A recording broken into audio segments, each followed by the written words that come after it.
अस्सलाम वालेकुम।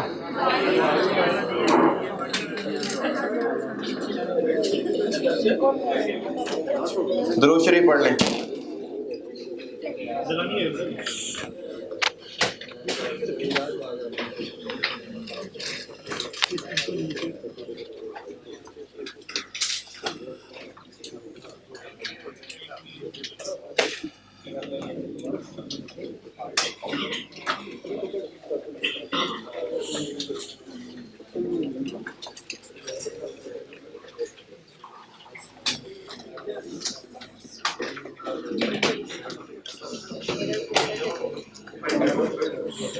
होमवर्क दिया था।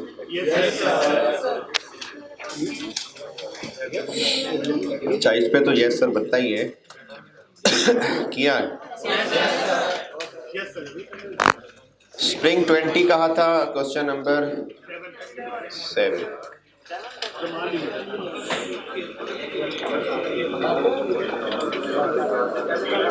Spring 20 question 7 part A. List any 4 situations. हैं जी, समझ नहीं आई?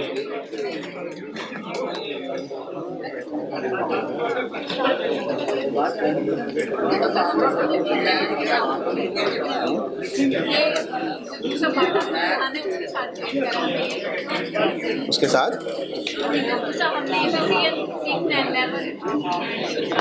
हाँ ए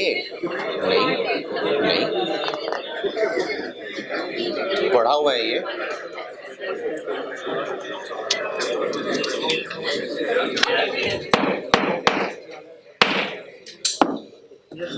स्प्रिंग 20 क्वेश्चन 7 पार्ट ए। ये EOQ के अजम्पशंस पूछी हुई हैं। लिमिटेशंस, अजम्पशंस वही बात है। बस पूछा कुछ इस तरह से है कि कोई ऐसे हालात बताएं कि EOQ जो बेस्ट कहते थे सारे, वो बात फारिग हो जाएगी। तो इसका मतलब अजम्पशंस जो थी उनको नेगेटिव कर देंगे। क्या बात? हाँ क्या क्या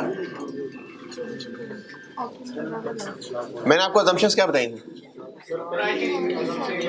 demand constant through out the year है, तो अब हम जवाब देंगे कि कांस्टेंट ड्यूरिंग द ईयर नहीं है। फिर ऑर्डर लीड टाइम सर्टेन है, तो अब हम कहेंगे सर्टेन नहीं है। फिर मैंने कहा था प्राइसेस सेम रहेंगी, तो हम कहते हैं सेम नहीं रहेंगी। अब वो 4 कर रहा है तो उसकी गिनती पूरी कर देते हैं, प्राइसेस को तोड़ दें। परचेज प्राइस सेम नहीं रहेगी, एक पॉइंट। ऑर्डर कॉस्ट सेम नहीं रहेगी, दूसरा पॉइंट। होल्डिंग कॉस्ट सेम नहीं रहेगी, तीसरा पॉइंट। वो तो उसने रिक्वायरमेंट में 4 पूछे थे ना, इसलिए सोल्यूशन में 4 लिखे हुए। मैंने 5 बता दिया आपको। कौन सा समझ नहीं आया?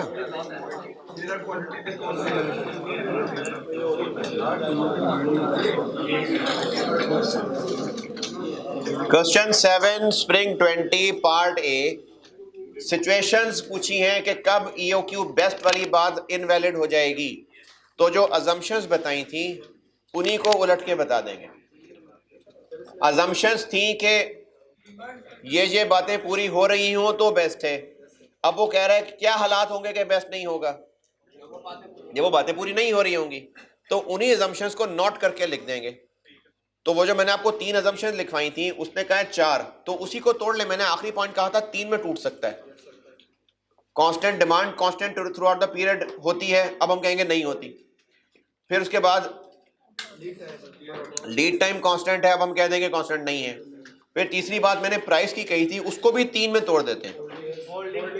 परचेज प्राइस सेम नहीं रहेगी, होल्डिंग कॉस्ट सेम नहीं रहेगी, ऑर्डर कॉस्ट सेम नहीं रहेगी। तो सॉल्यूशन में जो चौथा पॉइंट लिखा हुआ है वो लिखा हुआ है परचेज प्राइस सेम नहीं रहेगी। कैसे सेम नहीं रहेगी? जब डिस्काउंट्स होंगे। तो ये लिखा हुआ है सॉल्यूशन का चौथा पॉइंट।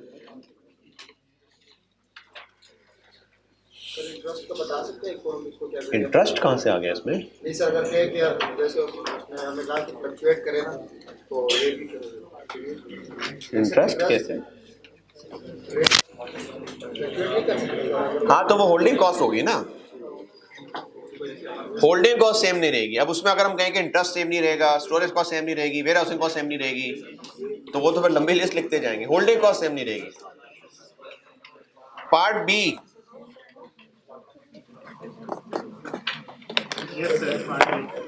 मटेरियल खरीदने की बात हो रही है। प्रोडक्ट क्या बनता है, कितने यूनिट्स? इनके लिए 1 किलो लगता है T3, यानी 19,000 किलो, लेकिन नुकसान हो जाता है तो इसलिए एनुअल डिमांड आ जाएगी 20,000 केजी। इस एनुअल डिमांड में कोई एतराज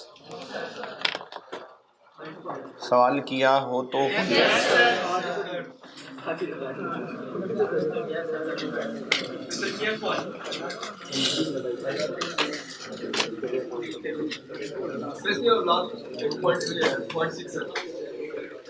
अभी तो शुरू किया डिस्कस करना मैंने। Annual demand okay, order cost, order cost, अच्छा ऑर्डर कॉस्ट से भी पहले सवाल में करना क्या है, इन तीनों को, तो एग्जिस्टिंग किधर है? एग्जिस्टिंग नहीं है, गिवन नहीं है, एग्जिस्टिंग गिवन नहीं है, गिवन है। पहले पैराग्राफ में लिखा हुआ है on a quarterly basis 20,000, quarter कितने होते हैं साल में? 4, इसको 4 से डिवाइड करें तो एग्जिस्टिंग 5 है। हाँ, तो एग्जिस्टिंग इसके अंदर ही है। नहीं, as per requirement of production department का मतलब है कि प्रोडक्शन डिपार्टमेंट चूंकि कहते हैं क्वार्टरली मंगवा लिया करो, खैर है, तो इसलिए हम क्वार्टरली मंगवाते हैं। लेकिन हम तो ये कह रहे हैं कि क्वार्टरली हमेशा 4,000 यूनिट्स मंगाते हैं। अच्छा, इस चैप्टर में ये पता नहीं, शायद किसी ऑनलाइन वाले ने पूछा था या वैसे ही आप में से किसी ने पूछा था कि सीजनल बिजनेस की कोई बात मुझे याद पड़ रही है। ये टॉपिक जो हम पढ़ रहे हैं ना, ये उन बिजनेसेस के लिए नहीं है जिनका सीजनल फैक्टर होगा। जैसे जो सीजनल चीजें, मछलियां खरीदने बेचने वाला है, उसका सीजनल फैक्टर है, तो ये उन बिजनेसेस के लिए नहीं है टॉपिक। ये टॉपिक उनके लिए है जिनका सब हर दिन बराबर होता है, इवनली, ये उनके लिए टॉपिक है। तो इसलिए ये हर रोज बराबर ही इनके चाहिए होते हैं। तो अभी एग्जिस्टिंग साल में 4 दफा मंगवाया करते हैं, यानी 5,000, तो ये इस डब्बे में 5,000 ही एग्जिस्टिंग है। तो इन तीनों को सॉल्व करना है। अब इसके लिए परचेज प्राइस, सर आपने तो कहा था डिस्काउंट होगा तो परचेज प्राइस लेनी है, इसमें तो डिस्काउंट नहीं है। और डिस्काउंट मैंने इसीलिए कहा था ना कि प्राइस चेंज होगी, तो प्राइस चेंज है, तो इसलिए प्राइस चेंज हो रही है, तो price, purchase cost, order cost, holding cost, ये तीनों चीजें कैलकुलेट होंगी। Order cost, point number 5, the cost of placing each order is 4200, ठीक है, पर ऑर्डर है, ईच ऑर्डर पर ऑर्डर। लेकिन इसमें से 1780 के बारे में कह रहे हैं कि वो रेलिवेंट नहीं है। वो वैसे हमने आपको बेशक पर ऑर्डर करके बता दिया, लेकिन ये तो लोगों की सैलरी है, तो इसलिए 1780 इसमें से निकाल देंगे, बाकी relevant order cost per order होगी। पॉइंट नंबर 6, 260 रुपए पर केजी। एक सवाल था परसों, होमवर्क था शायद, ओरे लिमिटेड, उसमें पर पेयर करके वो सवाल था। उसमें जो टेबल दिया हुआ था वो सारा पर यूनिट डाटा था, उसके अंदर एक स्टोर कीपर की सैलरीज भी लाइन आइटम आ रही थी। तो वो करने को तो पर यूनिट दी हुई थी, लेकिन उसको हमने रेलिवेंट क्यों नहीं लिया था? क्योंकि वो उससे जबरदस्ती पर यूनिट बना दी है, वरना असल में वो टोटल फॉर द पीरियड चीज है। तो इसी तरह से ना, जो 260 पर किलो बना दिया है, इसके बारे में वो कह रहे हैं कि जो इसमें रेंट है वो है 100, और जो रिमेनिंग है वो होंगे कोई खर्चे। रेंट हमारा स्टोर नहीं है, हमने किसी की जगह पर रखवाना होता है, और वो हमसे उतने पैसे लेता है जितना हम उसके पास सामान रखवाते हैं। रिमेनिंग के बारे में वो कह रहा है जो मर्जी इन्वेंट्री हो, इन रिमेनिंग पे फर्क नहीं पड़ना। रिमेनिंग 80 मैंने 80 वैसे इसको बैलेंस किया है, इसको अगर मैं छोड़ भी दूं तो 260 में से सिर्फ रेंट पोर्शन 180 वो है जो रेलेवेंट है, रिमेनिंग रेलेवेंट नहीं है। क्यों नहीं है? क्योंकि मैंने आपको कॉन्सेप्ट ही यही सिखाया हुआ है कि हम किन को रेलिवेंट लिया करेंगे, जो टोटल फॉर द ईयर हर ऑप्शन में देखेंगे तो वेरी कर रहे होंगे। अगर हर ऑप्शन में टोटल सेम रहना है तो वो इररेलेवेंट है। Variation in the stock held has no effect on the remaining holding cost. Inventory चाहे कम हो चाहे ज्यादा हो, रेंट के अलावा बाकी जो होल्डिंग कॉस्ट है उन पे कोई फर्क नहीं पड़ने वाला। तो वो ये कह रहा है कि बाकी रिमेनिंग कॉस्ट इररेलेवेंट है। तो इसलिए सिर्फ ये 180 है जो रेलेवेंट होल्डिंग कॉस्ट है। एवरेज कॉस्ट क्या जी? सर ऊपर लिखा होता है ना, average cost holding cost per KG of average stock is 260। तो सर जितना एवरेज पड़ा होगा सर ये 260। वो एवरेज के वर्ड से आपकी बात बिल्कुल ठीक है, लेकिन आगे उसने एक्सप्लेन कर तो दिया। सर अगर ये लाइन फिर ना होती तो हम 260 लेते, बिल्कुल ले लेते। अगर लास्ट सेंटेंस ना बताया होता, इनफैक्ट अगर लास्ट सेंटेंस ना बताया होता ना तो फिर रेंट वाली बात भी ना बताई होती। फिर वैसे ही लिखा होता holding cost per KG of average stock है 260 फुल स्टॉप, बस फिर हम 260 ले लेते।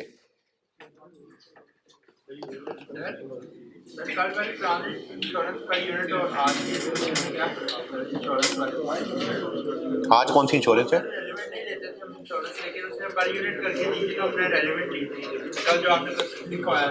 हाँ, और आज क्या उसने ये सर्विस पर यूनिट करके दी, सर ये मतलब सर अगर वो ऑर्डर करते हैं तो हमें सर्विस देते हैं, अगर नहीं करते ये कहाँ लिखा है? सर पर ऑर्डर। तो फिर वो एक और लिमिटेड वाले सवाल में स्टोर मैनेजर की सैलरी पर यूनिट दी थी, फिर वो रेलिवेंट ली थी? क्यों नहीं? देखिए, फिक्स्ड ओवरहेड्स पर यूनिट बनाने को तो बना सकते हैं, लेकिन सैलरी नाम से ही एक टोटल फिक्स चीज होती है। तो यहां भी सैलरी का ही वर्ड है।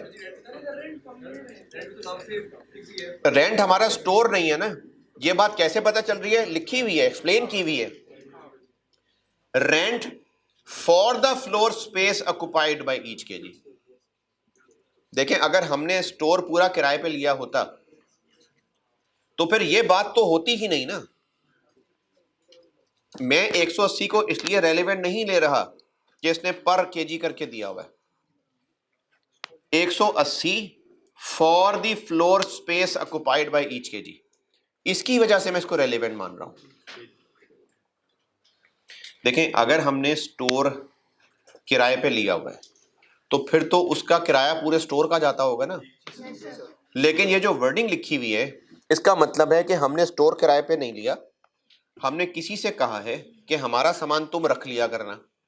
उसने कहा कि मैं पर किलो के हिसाब से पैसे लूंगा, तो वो उसने 180 रुपए हमें बताए। ये बात कैसे पता चल रही है? 180 for the floor space occupied, इससे पता चल रही है।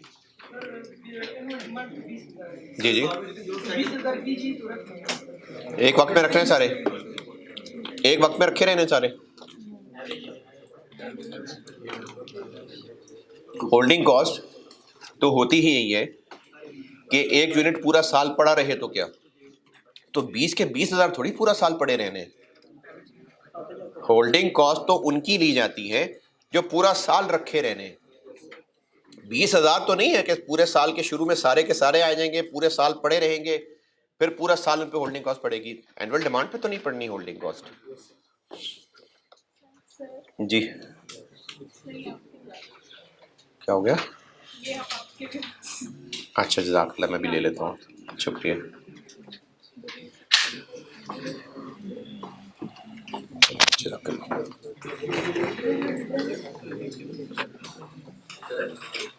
पॉइंट नंबर 6 हो गया मसला हल कि नहीं?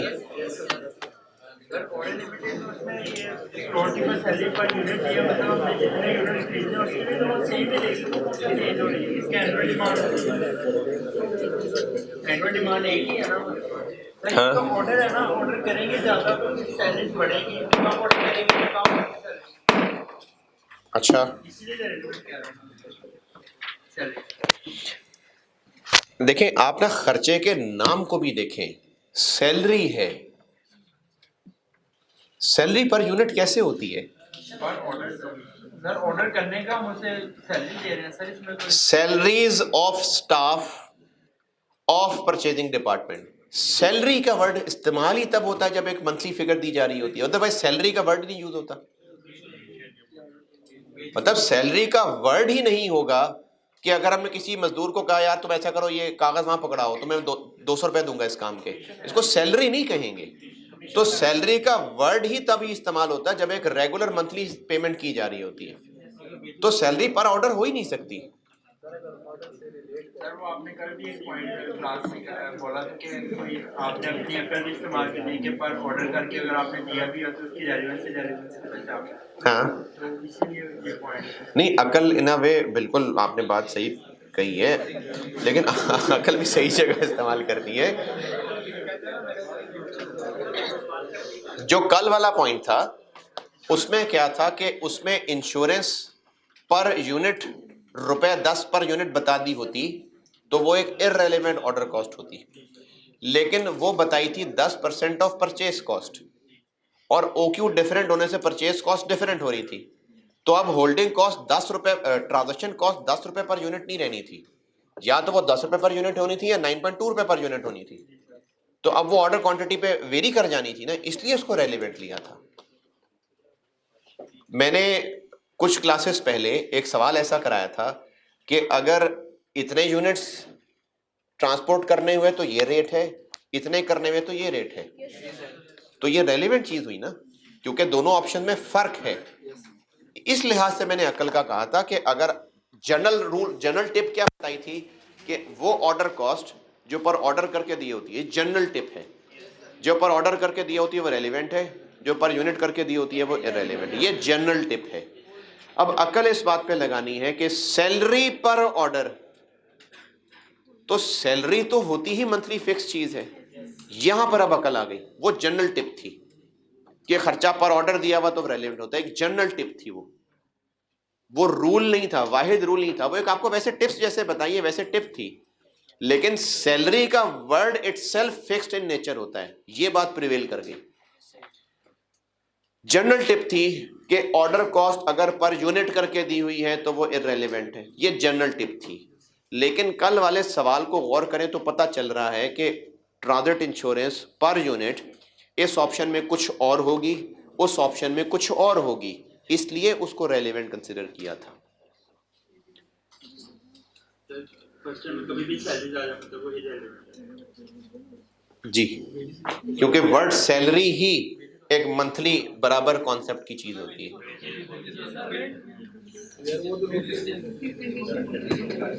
बाकी वर्डिंग देखनी पड़ती, अगर वेजेस का वर्ड आ जाता तो वेजेस तो पर मंथ मतलब वो नहीं होती ना, तो इसलिए वेजेस के लिए देखना पड़ता उसने किस कॉन्टेक्स्ट में वर्ड इस्तेमाल किया वेजेस। स्प्रिंग 20। अच्छा, अब ऑटम 20 से पहले मैंने जो आज कराना है ना वो कर लूं, क्योंकि फिर एक्स्ट्रा क्लास दोनों सेक्शन की इकट्ठी है, तो इसलिए मैंने वहां तक पहुंच जाऊं जितना उनको पढ़ाया। ऑटम 20 किया है वैसे? मुश्किल है? आसान? चले, मैं बहरहाल पहले आज वाला जो उनको कराया वो काम पूरा कर लूं। कल वाला लेक्चर मैंने देखा 2.25 घंटे का लेक्चर था।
इस चैप्टर का दूसरा हिस्सा ये आसान है, ज्यादा टेस्टिंग होती भी उसमें से जो पहले पढ़ा है, इसमें ज्यादा टेस्टिंग नहीं है,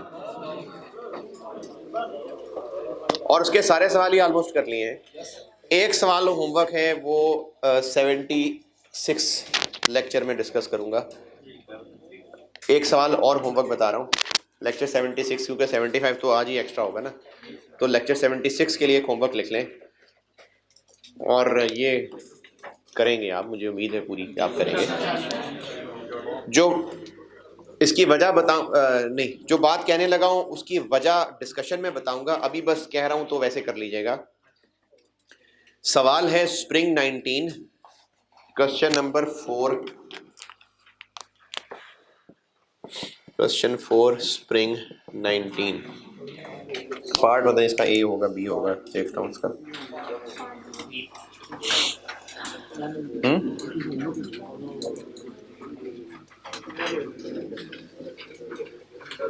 जी पार्ट बी, 4 का बी। वो जो ए है वो अब सिलेबस से निकल गई हुई चीज। Spring 19 question 4 part B, orchid limited. इसमें ना आपने काम करना है, अच्छा सवाल था ये। इसमें काम आपने करना है, वो वजह उसकी बताऊंगा जब डिस्कस करूंगा, अभी बस मैं कह रहा हूं तो वैसे कर दीजिए। जो 2001, इसमें शायद 2018 है, 2019 है, ऐसा कुछ है।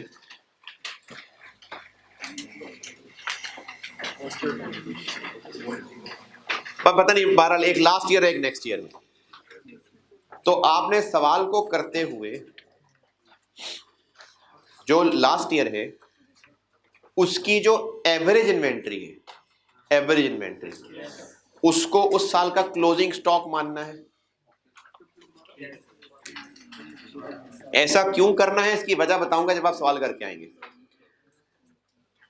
2 साल का डाटा है, यानी 2 साल, 1 साल का डाटा गिवन है और दूसरे का हमने खुद कैलकुलेट करनी है, ईओक्यू वगैरह। लेट से 20 का गिवन है और 21 की कैलकुलेशन करनी है। 2 साल आ गए ना, तो हर साल के एवरेज स्टॉक को आपने उस साल का क्लोजिंग स्टॉक अज्यूम करना है। एक डाटा लास्ट ईयर कह के गिवन है और एक नेक्स्ट ईयर है जिसका हमने सवाल करना है। तो हर साल का एवरेज स्टॉक उस साल का क्लोजिंग स्टॉक अज्यूम करके सवाल करिएगा। ऐसा क्यों है इसकी वजह इंशाल्लाह जब करके आएंगे तो डिस्कस करूंगा।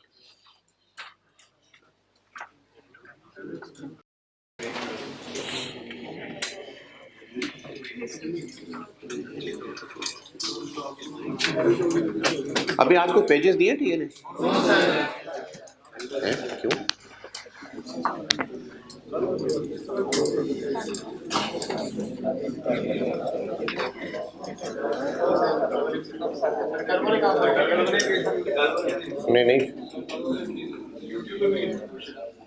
नहीं, कल वाले तो चलो मैं मंगवा लेता हूँ।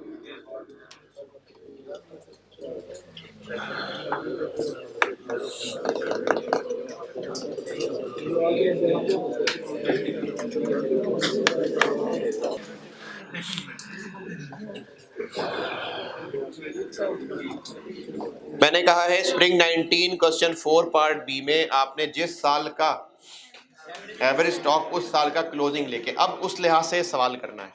वजह इसकी फिर 76 में करूंगा डिस्कस, तो बता दूंगा। इन्वेंट्री लेवल्स, इन्वेंट्री लेवल से मुराद इन्वेंट्री का स्टोर में बैलेंस है।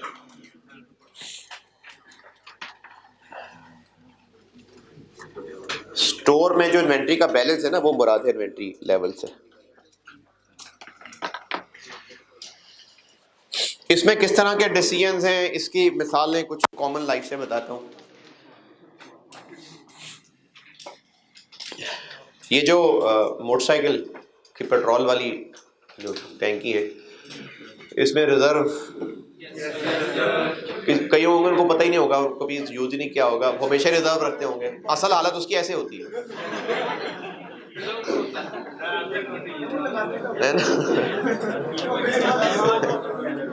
तो वो पेट्रोल खत्म हो जाए तो फिर जब झटके मार के रुकी है बाइक, तो फिर वो रिजर्व ऊपर करना पड़ेगा। तो इसका पर्पस क्या है? सीरियस, ये रिजर्व का कॉन्सेप्ट सेफ्टी स्टॉक नहीं। हाँ जी, हाँ जी। अब जब रिजर्व लग गया ना तो ये एक इंडिकेशन है कि पेट्रोल डलवा ले। अच्छा, उसमें भी इतना होगा कि जरूरी नहीं कि जहां पेट्रोल खत्म हो रहा है वहां पेट्रोल पंप भी है, तो इतना होगा कि आप पेट्रोल पंप तक पहुंचे।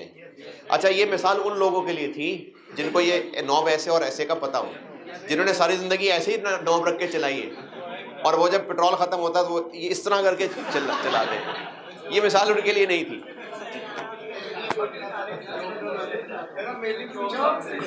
आपके लिए मिसाल दो। चले, खोते रेड़े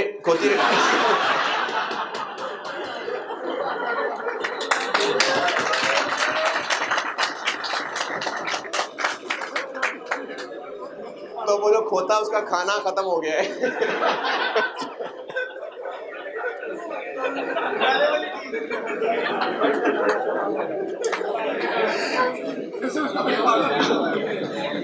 अच्छा, घरों में ये जो दाल चावल चीनी वगैरह, तो स्टोर में अम्मा ने कुछ ना कुछ इनका सामान रखा होता है। अच्छा, अब अम्मा अगर अक्लमंदी का मुजाहरा करे और आपसे जब चीनी मंगवाई है और आपको 4 दफा कहना पड़ता है फिर चीनी आती है, तो उनकी समझदारी इसमें है कि वो कब कहना शुरू कर दें चीनी लाने का?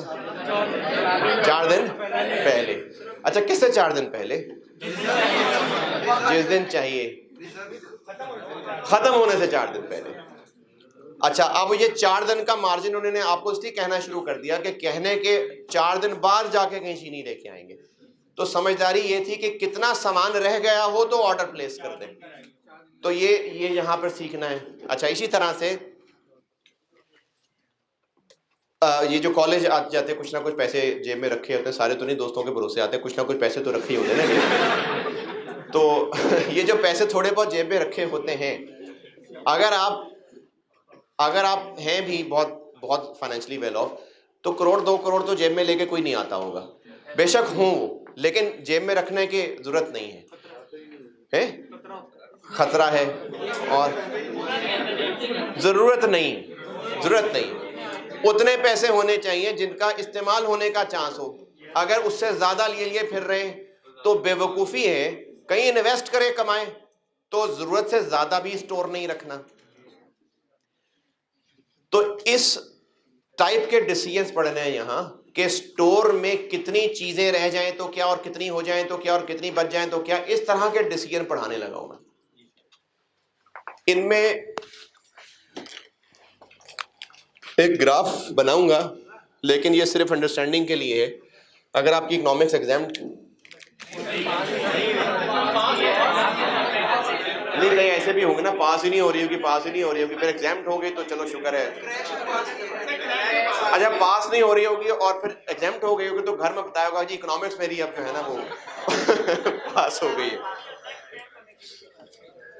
तो ये सिर्फ अंडरस्टैंडिंग के लिए बता रहा हूं। बनाऊंगा एक ग्राफ, अभी नहीं, थोड़ी देर बाद बनाता हूं।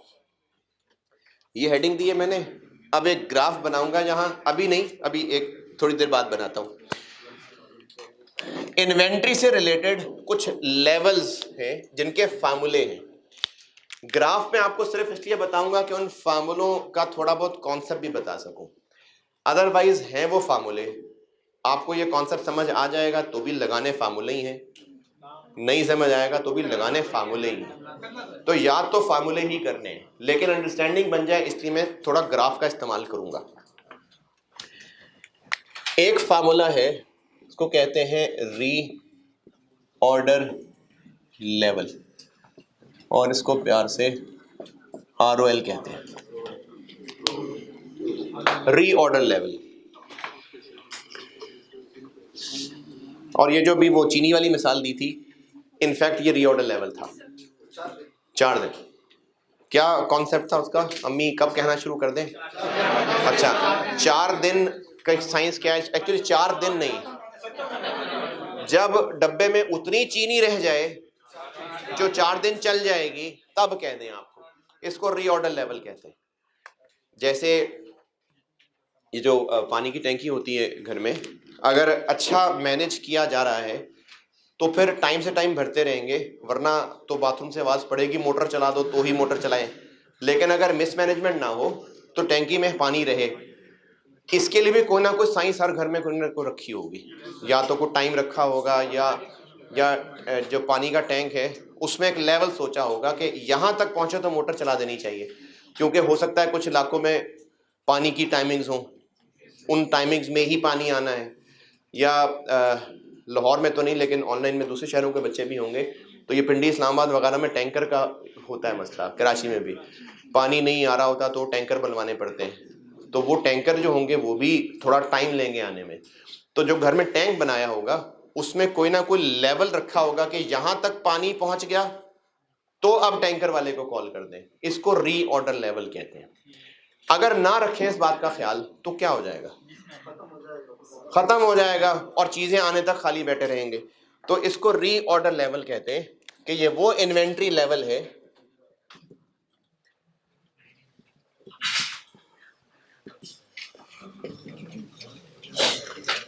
इन्वेंट्री लेवल मतलब बैलेंस है, स्टोर में कितना यूनिट्स रह गए, ये लेवल है।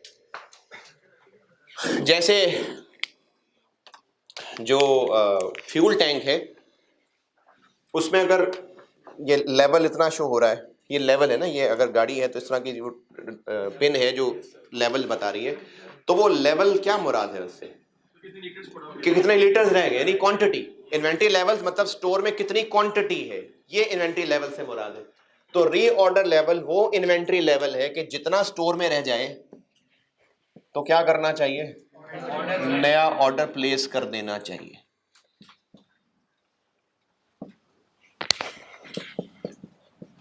ताकि टू अवॉइड स्टॉक आउट।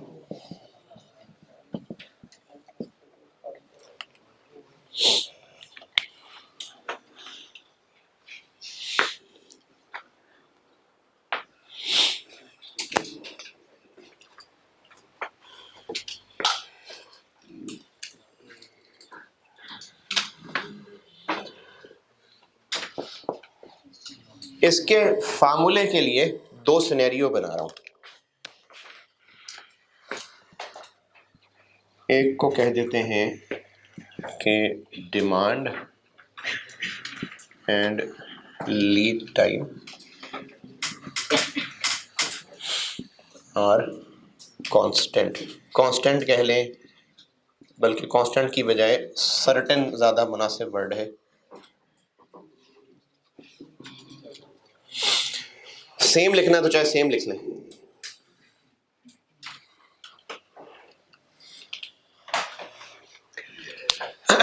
अच्छा, इस पोर्शन का कॉन्टेक्स्ट, जैसे मैंने पहले पार्ट ए का कॉन्टेक्स्ट बताया था, इसका कॉन्टेक्स्ट ये है कि पार्ट ए हो गया हुआ है, यानी हम ओ क्यू डिसाइड कर चुके हैं, अब ये उससे आगे चल रही है बात। ओ क्यू हो चुका हुआ डिसाइड, केस गलत हो गया।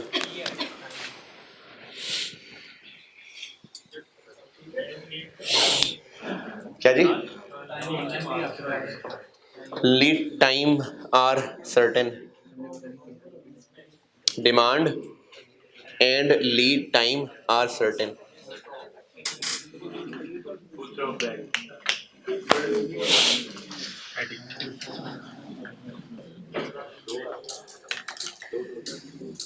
जब OQ पढ़ रहे थे ना उस वक्त डिमांड का वर्ड हम यूज करते थे एनुअल डिमांड, और उससे मुराद थी कि टोटल पूरे साल में हम कितना खरीदेंगे। खरीदने की बात डिमांड के वर्ड से निकल रही है कि डिमांड का मतलब खरीदना नहीं, हमने डिमांड यूज इस कॉन्टेक्स्ट में करनी थी कि एक वक्त में कितना खरीदें, फार्मूला खरीदने वाला लगना था, इसलिए वहां डिमांड से मुराद परचेजेस थी। यहां पर जब डिमांड की बात करने लगा हूं मैं, तो ये परचेजेस वाली साइड से नहीं है, अब ये डिमांड यूजेज वाली साइड से। यानी अगर फिनिश गुड्स की डिमांड की बात कर रहा हूं, यानी अगर ट्रेडिंग बिजनेस है, फिनिश गुड्स की डिमांड की बात हो रही है, तो सेल यानी डिमांड पर डे लेट से 300 यूनिट्स, तो क्या मुराद है उसकी कि रोज 300 यूनिट्स कस्टमर्स खरीदने आया करेंगे, डिमांड। अब ये यूजेज वाली साइड पे डिमांड है। और अगर मैन्युफैक्चरिंग बिजनेस है, रॉ मटेरियल की बात कर रहा हूं, तो कंजम्पशन हिसाब से। तो वर्ड तो वही है, लेकिन अब चूंकि कॉन्टेक्स्ट बदल गया, तो इस टॉपिक में डिमांड मींस कि इसको चाहिए, फिनिश गुड्स है तो कस्टमर कितनी डिमांड कर रहे हैं, और मैन्युफैक्चरिंग है तो रॉ मटेरियल कितनी कंज्यूम होने की डिमांड है।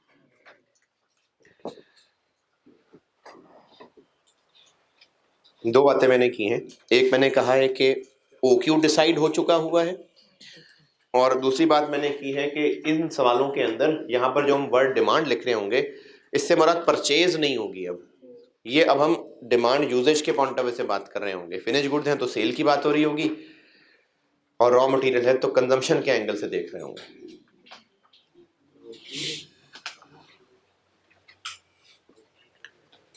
इस टॉपिक के हवाले से मैंने दो बातें की। अच्छा, ये केस 1 वाली बात नहीं है, वैसे इस टॉपिक के बारे में बात की है। इस पूरे टॉपिक के बारे में दो बातें की हैं। एक मैंने कहा है कि एक तो हम OQ डिसाइड कर चुके हुए हैं, और दूसरी बात मैंने की है कि इस टॉपिक में जब हम वर्ड डिमांड यूज कर रहे होंगे तो अब हम परचेज वाली बात नहीं देख रहे होंगे, अब हम सेल या यूजेज की बात देख रहे होंगे।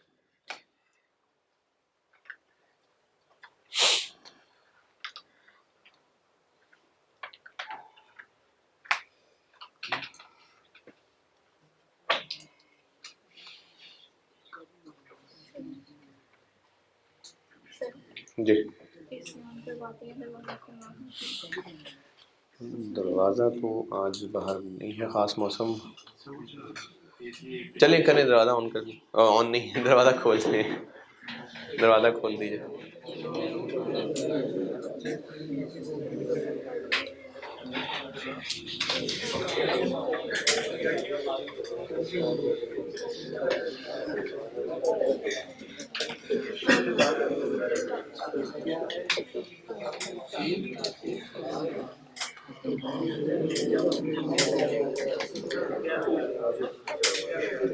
जो अभी तक अल्फाज सोच रहे हैं दोबारा सुन लें। इस टॉपिक का कॉन्टेक्स्ट बताया मैंने, केस 1 नहीं, इस टॉपिक का कॉन्टेक्स्ट बताया है। एक तो OQ डिसाइड हो चुका हुआ है, दूसरा इस टॉपिक में हम लोग जो डिमांड का वर्ड यूज कर रहे होंगे अब वो यूजेज पॉइंट ऑफ व्यू से होगा कि फिनिश गुड्स की बात हो रही है तो वो कस्टमर्स की तरफ से होने वाली डिमांड है, और अगर रॉ मटेरियल की बात हो रही है तो वो प्रोसेस वालों की तरफ से डिमांड है।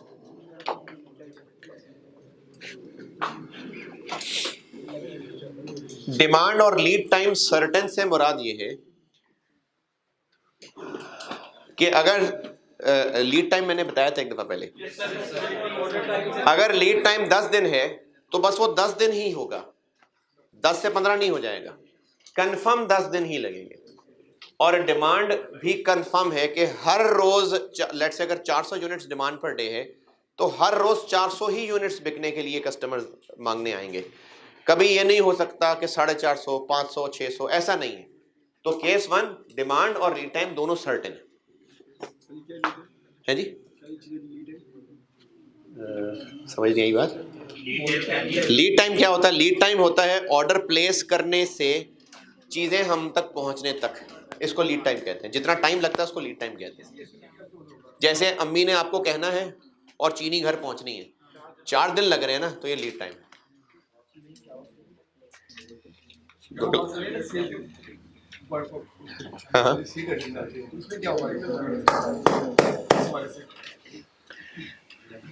अभी रिसेंटली 3 बातें हो गई, ध्यान से फिर सारे सुन लें। एक मैंने ये बताया कि इस पोर्शन ऑफ चैप्टर में कॉन्टेक्स्ट ये है कि OQ डिसाइड हो चुका, अब वहां से हमने आगे चलना है। दूसरी बात मैंने की कि मैंने इन फार्मूलों में वर्ड डिमांड यूज करना होगा, तो डिमांड से मुराद इन फार्मूलों में अब यूजेज वाली साइड है कि कितना कस्टमर खरीदने आएगा, प्रोडक्शन वाले कितना रॉ मटेरियल से मांगेंगे, ये दूसरी बात की। तीसरी बात अभी एक स्टूडेंट के कहने पे मैंने दोबारा रिवाइज की है कि लीड टाइम कहते हैं ऑर्डर प्लेस करने से चीजें पहुंचने तक जो खरीदने का प्रोसीजर है, वो लीड टाइम खरीदने ही का है कि जब हम नई चीजें खरीदेंगे तो सप्लायर को ऑर्डर देने से चीजें पहुंचने तक जो टाइम लगेगा उसको लीड टाइम कहते हैं। यहां तक और कोई कंफ्यूजन? केस 1 ये बनाया है कि अगर डिमांड पर डे 300 यूनिट्स है तो वो 300 ही होगी, किसी दिन 300 से कम ज्यादा नहीं होगी, ये है demand certain. Lead time certain का मतलब है कि अगर सप्लायर ने कहे हैं कि 20 दिन चाहिए हमें, तो बस वो 20 दिन ही कहेगा। जुलाई, अगस्त, सितंबर, जनवरी में कोई फर्क नहीं पड़ेगा, हर दफा 20 दिन में सामान आ जाया करेगा। तो demand and lead time are certain.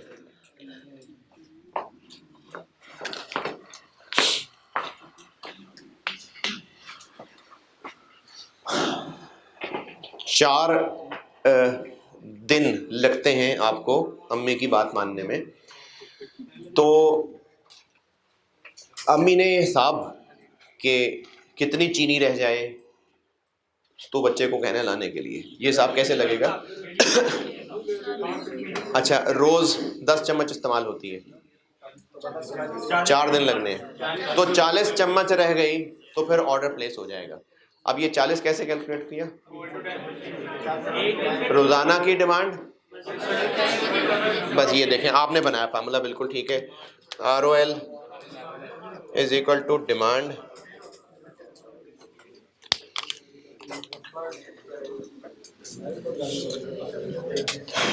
अच्छा, अब ये मैंने जो ग्रीन में लिखा है ना, ये अभी पहली दफा चूंकि पढ़ा है इसलिए लिख दिया है, अदरवाइज ये बार बार नहीं बोलूंगा, डिमांड इनटू लीड टाइम ही कहा करूंगा। अब ये आपने खुद इसको एक लॉजिकल मैचिंग का ध्यान रखना है, ये आपने खुद लॉजिकल मैचिंग का ध्यान ऐसे रखना है कि हो सकता है आपको लीड टाइम सवाल में वीक्स में बताया हो, डिमांड मंथ में बताइए, सेम करना है। अगर डिमांड पर डे है तो फिर लीड टाइम भी डेज में होना चाहिए, अगर डिमांड पर वीक है तो लीड टाइम भी वीक्स में होना चाहिए। ये मैचिंग आपने ध्यान करना है, और उसकी वजह भी है। ROL का आंसर किस में आएगा? रुपए में, डेज में, क्वांटिटी में, रीऑर्डर लेवल क्वांटिटी यानी यूनिट्स में आंसर आएगा। ये क्या है? Units per day into days, तो डेज कैंसिल होंगे तो यूनिट्स में आंसर बचेगा, तो इसलिए इनकी मैचिंग रखनी है जी।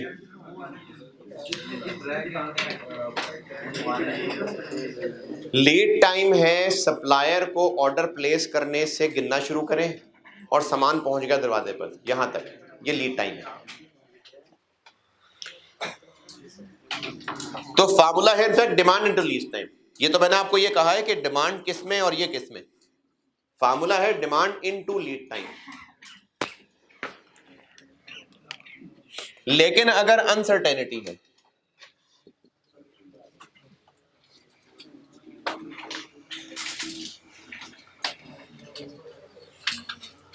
हाँ जी, केस यही था, बस फार्मूला ही लिखना था ना, ये फार्मूला है।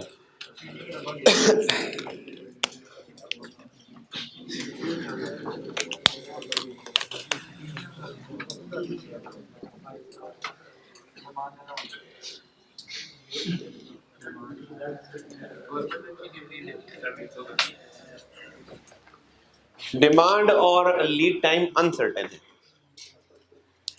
अनसर्टेन से मुराद ये है कि 25 दिन भी लग सकते हैं, 20 दिन भी लग सकते हैं, तो अनसर्टेनिटी आ गई।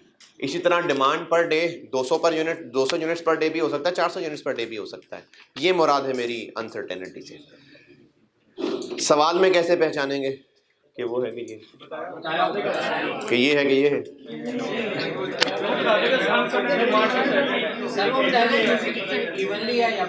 नहीं, इवनली तो इस पूरे चैप्टर में इवनली है, इवनली का इशू नहीं है, इस पूरे चैप्टर में ही इवनली वाली बात है, हर दिन बराबर।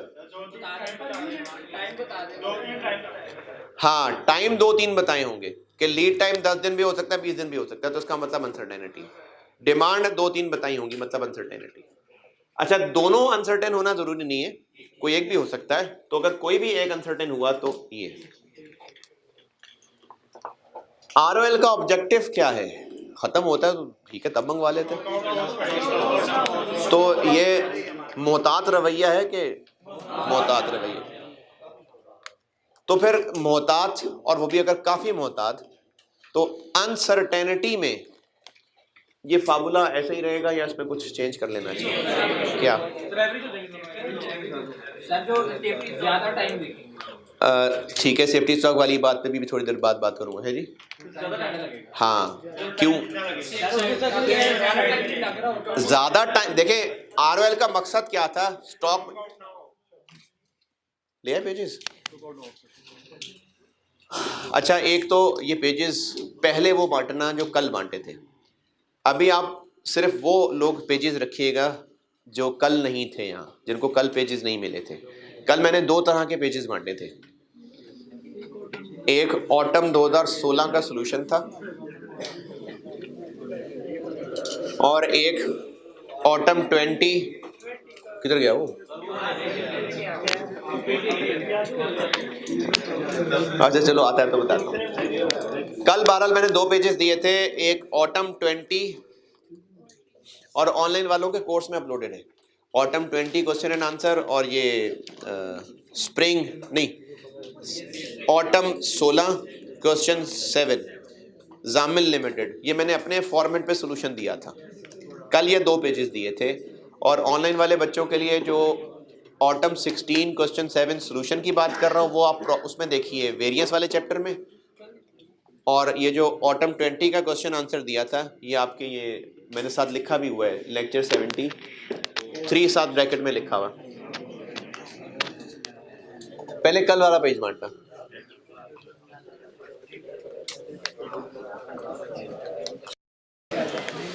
और जो लोग कल नहीं थे, ये वही वाले पेज रखना, कल वाले दोबारा इन्हें रखना शुरू कर देना। कोई इतने सारे, ये इतने सारे कल वाले हैं?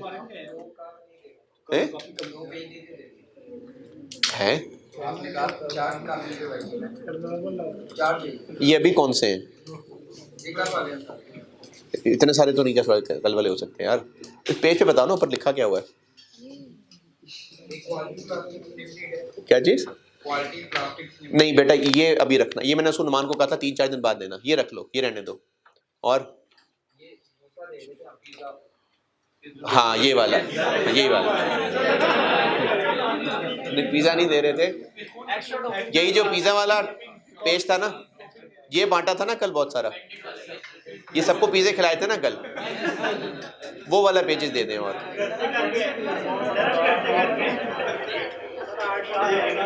ठीक है, समझ आ गई?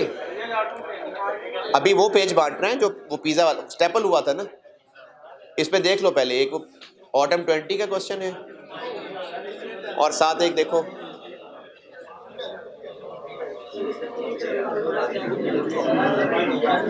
साथ दूसरा पेज क्या है?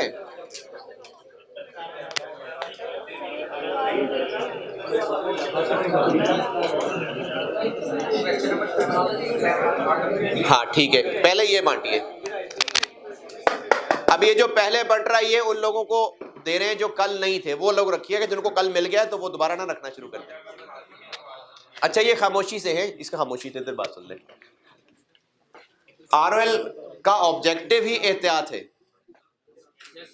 आरओएल का ऑब्जेक्टिव ही एहतियात है ना, ये हम एहतियात ही कर रहे हैं कि स्टोर में अभी सामान रहता हो तो नया ऑर्डर प्लेस कर दें, ताकि जब तक वो सामान पहुंचे, ये जो रहता था ये इस्तेमाल होता रहे। तो अगर अनसर्टेनिटी है, जैसे मैं इसकी मिसाल ऐसे बताता हूं कि अगर आपने पेपर देने पहुंचना है या कहीं भी इनफैक्ट पहुंचना है और पहुंचने का रास्ता खराब भी हो सकता है, तो अंदाजा ये है कि 40 मिनट भी लग सकते हैं, 1 घंटा भी लग सकता है, 1.5 घंटा भी लग सकता है, और आपने पहुंचना है टाइम पे। तो एहतियात क्या है? यानी मैक्सिमम का मार्जिन रख लें। बताएं जी, क्या फॉर्मूला लिखूं? Maximum demand into maximum lead time. क्या जी?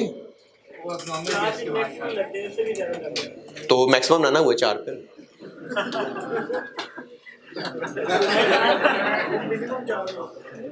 नहीं, हाँ नहीं, सारे में प्लानिंग हो रही है ना, इस चैप्टर में हम प्लानिंग कर रहे हैं, डिसीजन मेकिंग में सब अभी फ्यूचर प्लान हो रहा होता है। तो अगर अभी अंदाजा 4 दिन, मैक्सिमम 4 दिन है, तो मैक्सिमम 4 दिन ही है। अगर 6 भी लग सकते हैं तो फिर 6 मैक्सिमम होगा। Maximum demand into maximum lead time.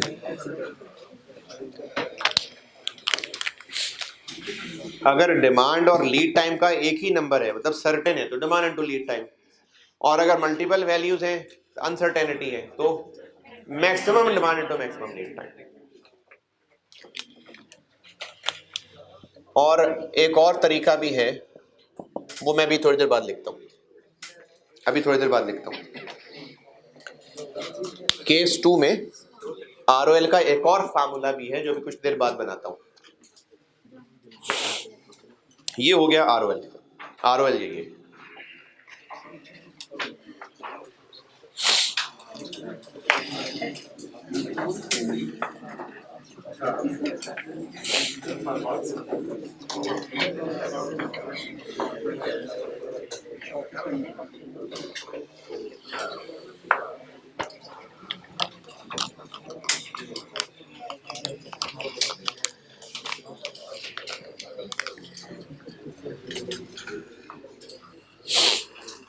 कल और अभी भी जिन लोगों को मिल रहा है, ऑटम 20 का जो पेज क्वेश्चन और आंसर दिया है, ये आप अपने रेलेवेंट जगह पर लगाएं। ऑटम 20 के पास्ट प्रेजेंट उसमें लगाएं इसको।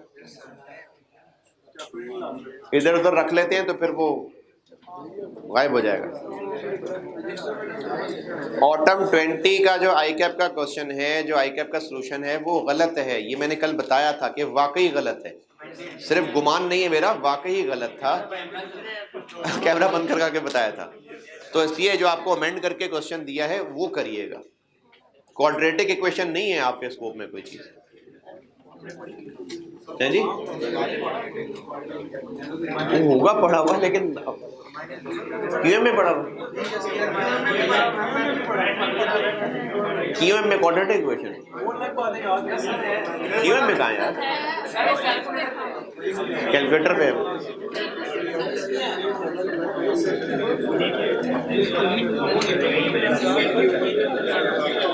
कल वाला पेज बांट दिया, हो गया पूरा।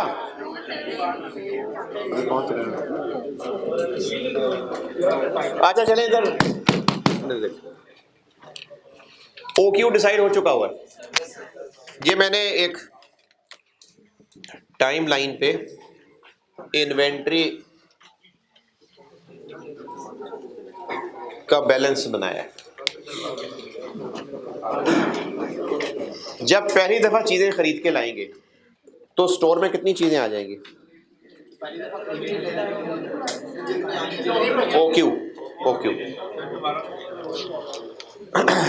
OQ डिसाइड हो चुका है।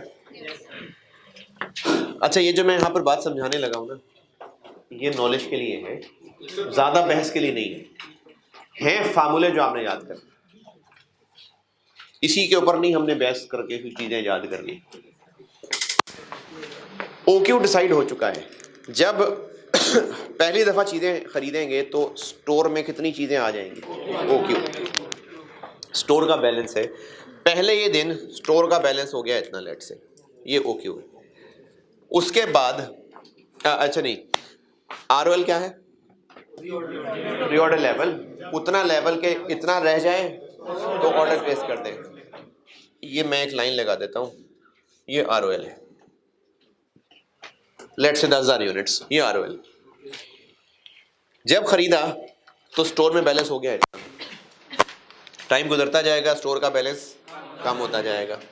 ये कम होते होते यहां तक पहुंचा तो ऑर्डर करवा दिया, फौरन पहुंच गया? नहीं। तो जब तक पहुंचना था बैलेंस और कम होता रहा। चले यहां तक पहुंचा और ऑर्डर पहुंच गया, तो अब ऑर्डर आते ही इन्वेंट्री लेवल बढ़ जाएगा, बढ़ के यहां तक आ जाएगा। क्योंकि यहां तक अभी स्टोर में यूनिट्स पड़े थे और आ गए, तो यहां तक पहुंच गया। लेट से OQ 15,000 है, तो अगर बैलेंस अभी 4,000 तक पहुंचा था तो 19,000 तक पहुंच गया। फिर टाइम गुजरना शुरू हुआ, यहां पर क्या किया? ऑर्डर प्लेस हो गया। इस दफा टाइम ज्यादा लग गया, अब आ गया ऑर्डर, तो अब इन्वेंट्री बैलेंस इससे थोड़ा कम रहेगा। चले इतना कर लेते हैं। फिर मजीद टाइम गुजरा और फिर बैलेंस कम होता रहा, यहाँ तक पहुँचे तो रीऑर्डर हो गया। इस दफ़ा जल्दी आ गया सामान, अभी यहीं पहुँचे थे तो अब ये सबसे ऊपर तक गए। ये इस तरह आगे चलता रहेगा, ये आगे चलता रहेगा।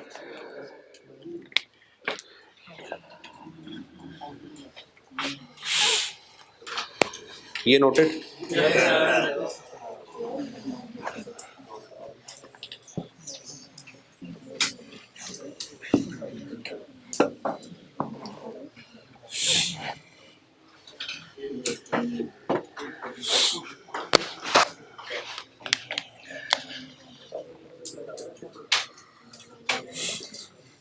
मैक्सिमम इन्वेंट्री, इसको मैक्सिमम इन्वेंट्री भी कहते हैं, मैक्सिमम स्टॉक भी कहते हैं, मैक्सिमम इन्वेंट्री लेवल भी कहते हैं, नहीं प्यार से भी यही कहते हैं, maximum inventory. Maximum inventory level,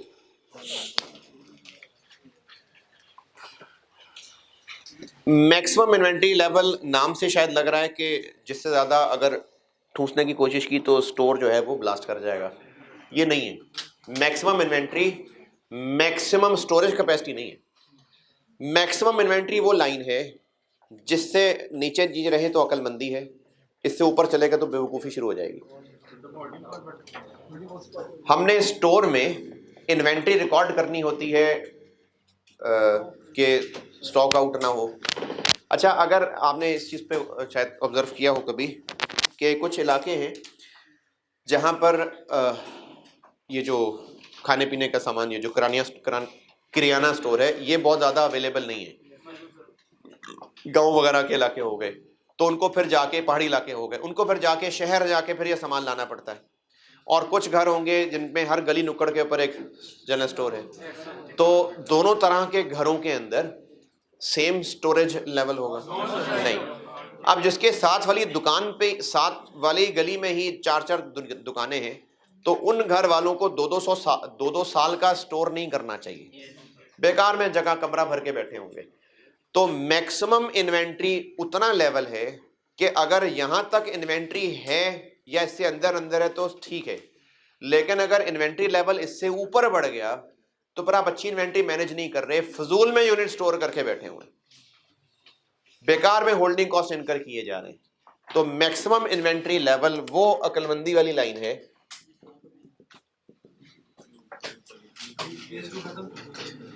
ROL का था ये केस 2, आरओएल खत्म। हाँ तो वो जगह रखी हुई है मैंने भी, नहीं मतलब उस जगह बस खत्म ना, ये लाइन रखी हुई है बस। आरओएल खत्म हो गया,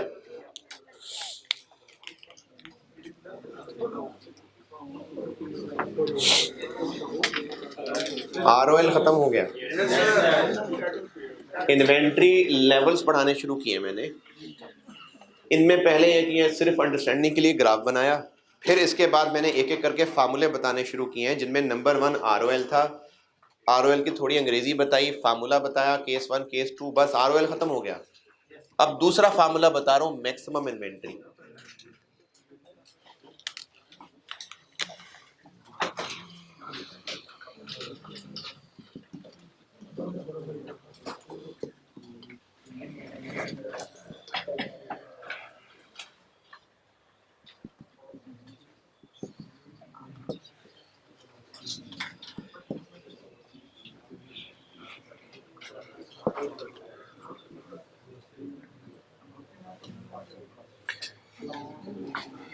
ये वो अपर लिमिट है जिससे ऊपर इन्वेंट्री बैलेंस नहीं बढ़ना चाहिए।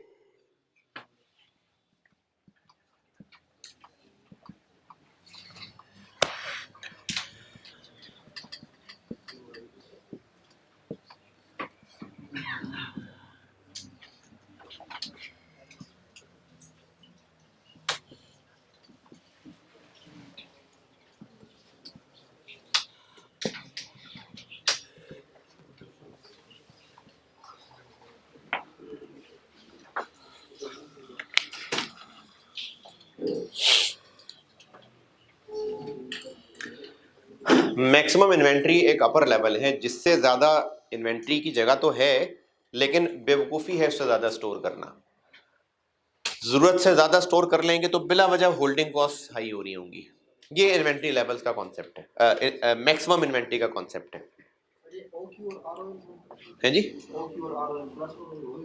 बनाता हूँ फार्मूला, इसका फार्मूला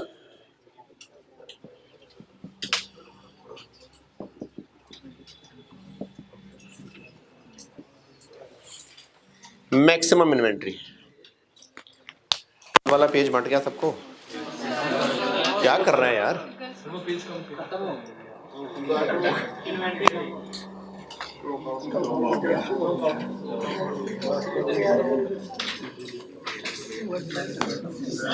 मैक्सिमम इन्वेंट्री का फार्मूला बनाने लगा हूं।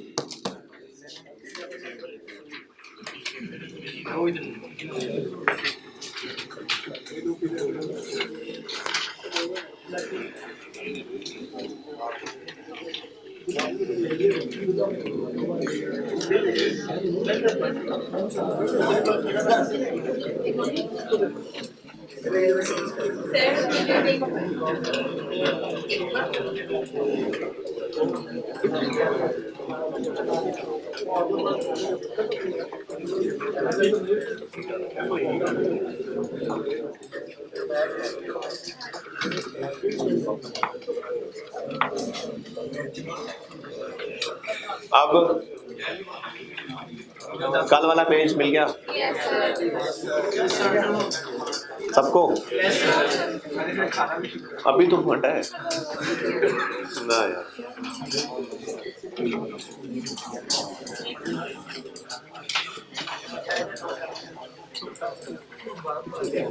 फिर सोच ले किसी को ना मिला हो कल वाला पेज।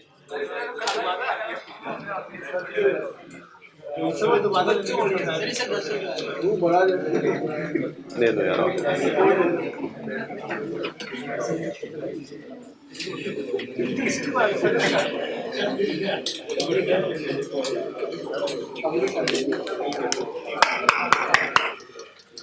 मैक्सिमम इन्वेंट्री का फार्मूला डिराइव कर रहा हूं, बस ऐसे ही डिराइव कर रहा हूं। ना समझ आया तो फार्मूला वही है, करना है ऐसे ही। इस डायग्राम से अगर डिराइव कर लें तो मैक्सिमम लेवल जा रहा है ये ROL plus OQ, ROL plus OQ या उससे थोड़ा सा कम। कितना कम? ये इन्वेंट्री लेवल यहां से यहां क्यों आया? यानी ये जो जैसे अगर ये 5000 था और कम होकर ये 4500 तक आ गया तो ये 500 क्या है? 500 लीड टाइम है, जो लीड टाइम में इस्तेमाल होगा। तो फार्मूला बन गया ROL, नीचे आना है तो माइनस जो लीड टाइम में इस्तेमाल होगा प्लस, ठीक है जबरदस्त। लेकिन ये हाईएस्ट तक जाना है तो कितना वाला माइनस करूं? मिनिमम वाला। ROL minus minimum demand into minimum lead time plus OQ। जो 500 निकाल रहा है ये मिनिमम, ये वो 500 है जी, ये वो 500 है। ROL माइनस 500 यहाँ तक पहुँच गए, फिर प्लस OQ तो यहाँ तक पहुँच गए। ये 500 बना दोनों को मल्टीप्लाई करा मिनिमम डिमांड मतलब अगर 10 दिन मिनिमम है और 50 पर डे मिनिमम तो 50 × 10 500। हाँ जी, अब आज वाला बांट दे पेज। ये आज वाला पेज रख ले, ये अगली क्लास एक्स्ट्रा क्लास में काम आएगा। है जी, कम से कम होगा तो प्लस होके हाईएस्ट जाएगा ना। अगर ज्यादा लीड टाइम में इस्तेमाल हो गई चीजें तो अब जब प्लस OQ करेंगे तो ये बहुत ऊंचा तो नहीं जाएगा। इन तीनों में से सबसे हाईएस्ट कौन सा गया है? क्यों? बराबर मंगवा रहे हैं तो फिर ये ज्यादा ऊपर क्यों चला गया? क्योंकि इसमें टाइम कम लगा। ROL, दोबारा बता रहा हूं यार, ROL माइनस ये, लेट से ये ROL 10,000 है और ये 500 है, तो ये 9,500 है। 10,000 माइनस 500 प्लस OQ, तो यहां तक पहुंचेंगे। ये वो प्लस OQ कर लिया। और ये मल्टीप्लाई में चूंकि मासूम लोग भी होते हैं, ये ऐसे है जी, ऐसे।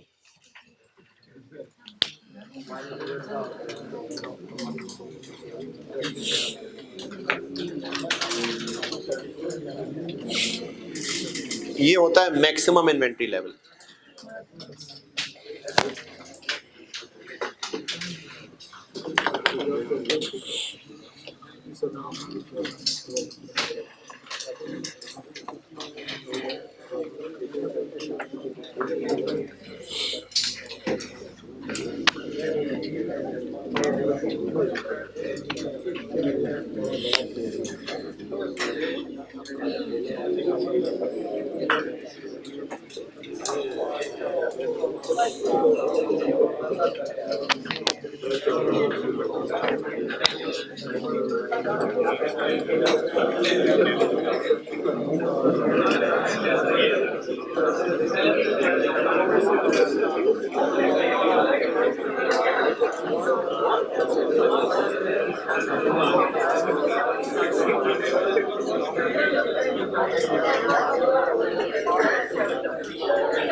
अभी सवाल के साथ समझाता हूं।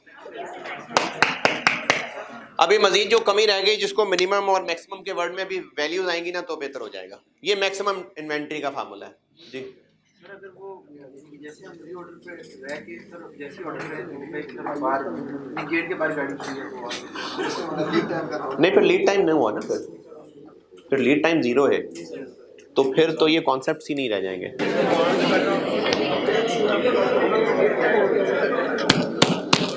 ये जो सारा हम टॉपिक पढ़ रहे हैं ना, ये है ही उन बिजनेस के मसाइल जिनमें लीड टाइम होता है, उन्हीं को ये सोचने की जरूरत है ना। वरना अगर 7 घर के दुकान है तो फिर क्यों परेशानी है कि कितना स्टॉक रखना है। आप क्या पूछ रहे थे?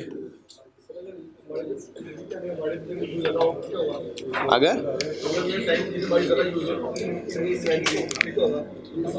नहीं तो ज्यादा यूज हो गई तो क्या है? मैं तो मैक्सिमम इन्वेंट्री का फार्मूला बता रहा हूं। अरे भाई, इन्वेंट्री का जो लेवल मैक्सिमम है, मैंने तो उसका फार्मूला बनाया है। अगर इससे ज्यादा इस्तेमाल हो जाएगी तो OQ आने के बाद यहां तक पहुंचा होगा, तो ये मैक्सिमम तो नहीं है। मैक्सिमम का फार्मूला बनाया है मैंने इन सारी कहानियों में से मैक्सिमम वाली सिचुएशन का फार्मूला बनाया। इसको मैक्सिमम इन्वेंट्री लेवल कहते हैं। तो मैक्सिमम तो तभी होगा ना जब लीड टाइम के दौरान कम से कम इस्तेमाल हुआ होगा, तो ही सामान आने के बाद मैक्सिमम तक पहुंचेगा।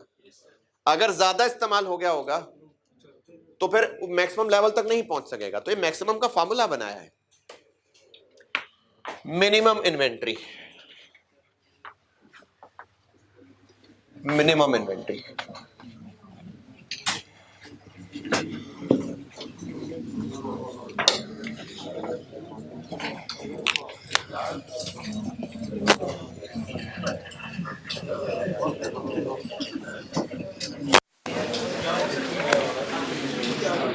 Minimum inventory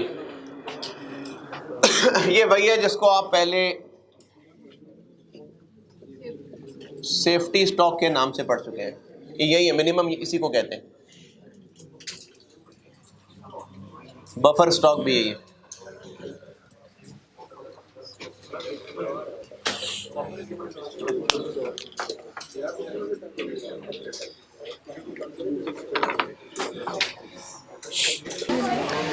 minimum inventory, minimum inventory, किसी को सेफ्टी स्टॉक, किसी को बफर स्टॉक कहते हैं।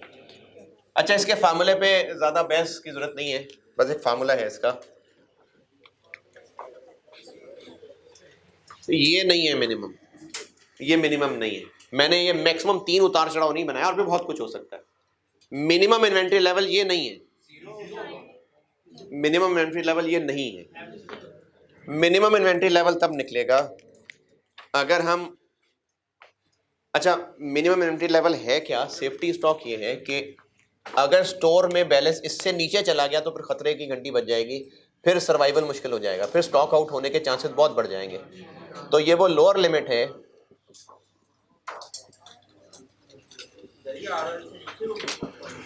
डेफिनेटली। आरओएल तक पहुंचते हैं तो ऑर्डर प्लेस करते हैं, ये तो नॉर्मल चीज है। सेफ्टी स्टॉक बिल्कुल एंड लिमिट है कि इससे नीचे अगर चला गया तो बस फिर स्टॉक आउट हो जाना है आप। नहीं, रिजर्व तो मैंने आरओएल की मिसाल दी थी ना, मोटरसाइकिल का। जब वो जो बाइक हो वो, हाँ वो वाला आ जाएगा, वो सेफ्टी।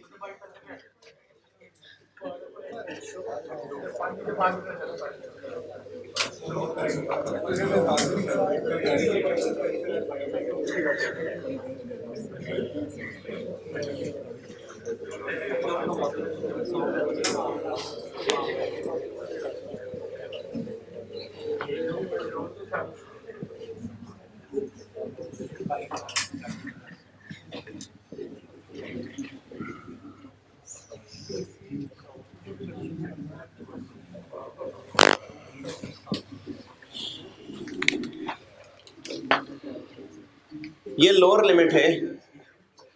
अगर इतना बैलेंस बच गया और अभी तक सामान नहीं पहुंचा तो फॉलो करें सप्लायर को। तो ये minimum inventory, safety stock, buffer stock इसी को कहते हैं। नहीं हो रही बारिश, आप कितना काम करें।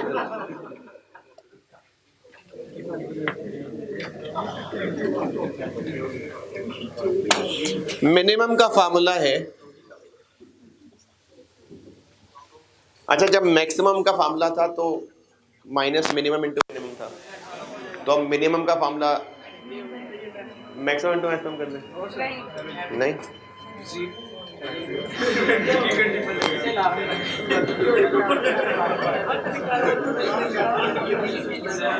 मैक्सिमम इन्वेंट्री के फार्मूले में मैंने यहाँ मिनिमम मिनिमम लिखा हुआ था, तो अब मिनिमम के फार्मूले में मैक्सिमम मैक्सिमम लिख दूं।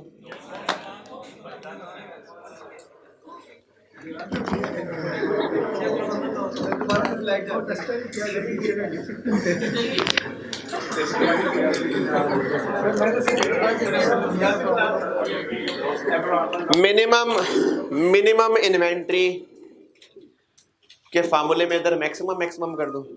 अच्छा अगर कर दूं तो क्या होगा? क्या फार्मूला, आंसर क्या आ जाएगा?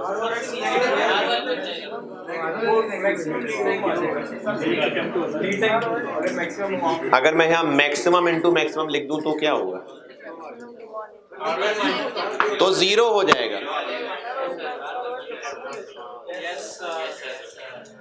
तो इसलिए मैक्सिमम इंटू मैक्सिमम नहीं होता, इसका हल होता है average.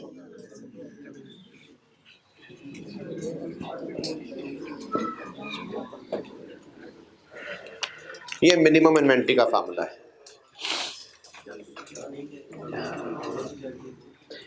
Minimum inventory, safety stock एक ही बात है। तो सेफ्टी स्टॉक का ये फार्मूला है, ROL minus average into average. नहीं ना, इसमें जरूरी नहीं है कि मिनिमम हो।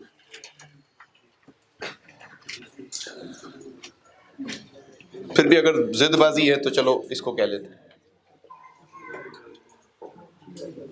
ये मिनिमम आरओएल माइनस ये।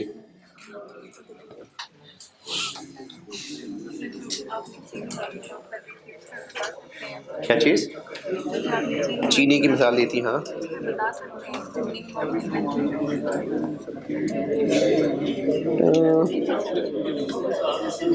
नहीं, वो तो मैंने मिसाल ही सर्टेनिटी की दी थी।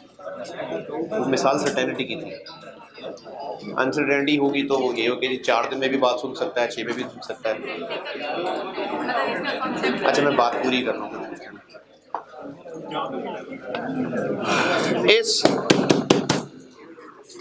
इस फार्मूले को अगर रीअरेंज करें और ROL इधर करके बाकी उधर कर दें तो क्या बन जाएगा? Average into average, average into average. आगे मैंने कहा कि इससे अगर ROL निकालना हो तो क्या शक्ल बनेगी? Average into average plus. तो ROL निकालने का एक तरीका ये भी होता है।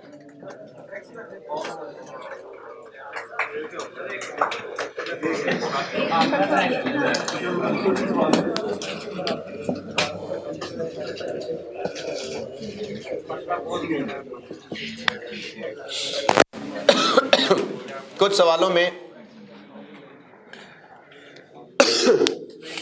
ROL ऐसे भी फाइंड हो सकेगा, तो ये भी एक इंपॉर्टेंट फार्मूला है। नहीं वो तो वैसे ड्राइव होने को तो हो सकता है ना, लेकिन ये फार्मूला भी ROL का एक इस्तेमाल होता है। इसी चैप्टर में आगे चल के देखेंगे कि हमें सेफ्टी स्टॉक पे बेस करके ROL निकालना होगा, तो ये उसलिए बताया फार्मूला। किसमें सेफर साइड पे, तभी तो सेफ्टी स्टॉक ऐड किया हुआ है, सेफर साइड पे ही।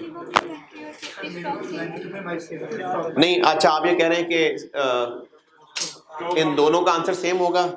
अगर एक ही डेटा से ये सब वैल्यूज निकाली जाए तो सेम आएगा, लेकिन आपके सवाल में जो डाटा गिवन होगा उससे सेम आएगा। इस तरीके से करें, इस तरीके से करें, नहीं जरूरी नहीं है। ये फार्मूला इसलिए बताया है क्योंकि अभी आगे चल के कुछ दफा हम ये फार्मूला इस्तेमाल कर रहे होंगे, वो नहीं कर रहे होंगे, इसलिए मैंने दोनों फार्मूले बताए। ROL में ये फार्मूला भी है, ये फार्मूला भी है। ये हो गए 3, और चौथा इन्वेंट्री लेवल, ये पहले पढ़ा चुका हूं, बस कंप्लीटनेस के लिए दोबारा लिख रहा हूं। एवरेज इन्वेंट्री यानी एवरेज स्टॉक, ये पहले पढ़ चुके हैं, यहां पर सिर्फ कंप्लीटनेस के लिए दोबारा बता रहा हूं। क्या फार्मूला था इसका?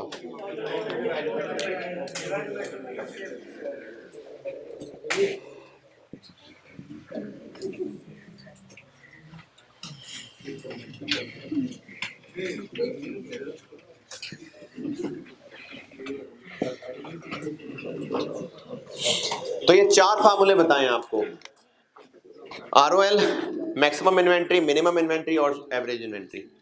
क्या था जी इसका फार्मूला इस सूरत में? OQ/2। ये वही है, बस दोबारा लिख रहा हूँ कंप्लीटनेस के लिए, ये पहले पढ़ चुके हैं आप। और यहाँ पर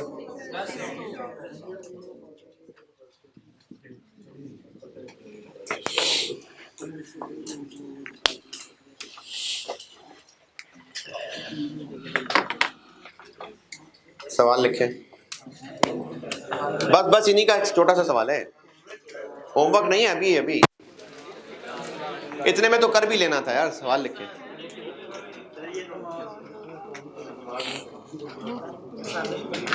सवाल लिखें।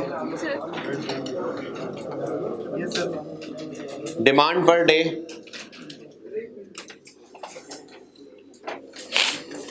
डिमांड पर डे, इसमें 3 वैल्यूज बताऊंगा। मिनिमम 200, एवरेज 400 और मैक्सिमम 500। लीड टाइम, पहले मैंने डिमांड पर डे बताई है। डिमांड पर डे 3 फिगर्स बताई हैं मैंने। एक मैंने डिमांड पर डे 3 फिगर्स बताई हैं। एक फिगर 200 है मिनिमम, एवरेज बताई है 400 और मैक्सिमम बताई है 500। अब बताने लगा हूं लीड टाइम, इसकी भी 3 फिगर्स हैं। लीड टाइम पर डे नहीं, लीड टाइम तो डेज में ही होगा ना। लीड टाइम है जी मिनिमम 10 डेज, एवरेज 12 डेज और maximum 15 days. OQ 30,000 units, OQ 30,000 units है। आपसे रिक्वायर्ड है अभी ROL, maximum inventory, safety stock और एवरेज स्टॉक, यही चारों हो। ROL रिक्वायर्ड है, मैक्सिमम इन्वेंट्री रिक्वायर्ड है, मिनिमम इन्वेंट्री यानी सेफ्टी स्टॉक रिक्वायर्ड है और एवरेज स्टॉक।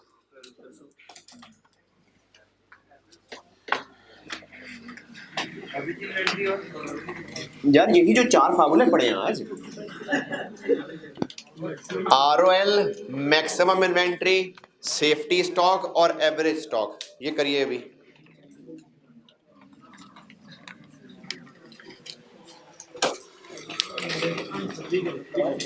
अभी करना है यार, क्या किस्सों से पढ़ गए।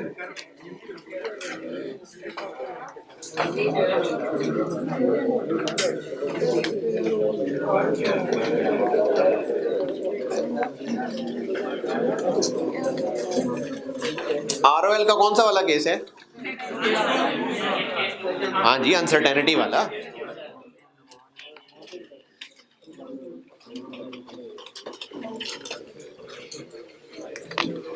यानी ये वाला।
ROL का कौन सा कैसे कैसे पता चलेगा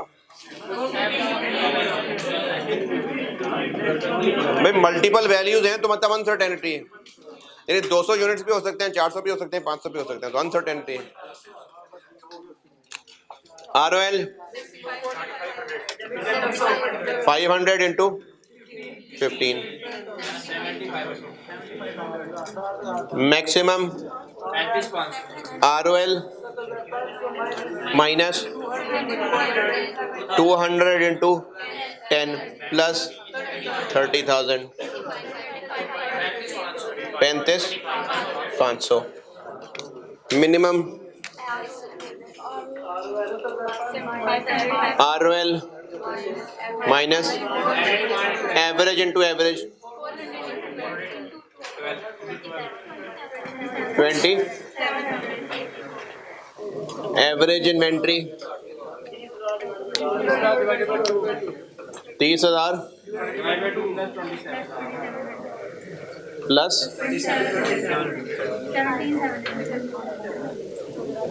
कितना 17। तो मैंने तो नहीं बताया कि सेफ्टी स्टॉक होता है कि नहीं होता? होता है ना भाई, अभी तो निकाला है। तो होता है तो निकाला है ना। तो इसलिए सेफ्टी स्टॉक है ये एड। चलें जी, अगली क्लास में मिलते हैं इंशाल्लाह।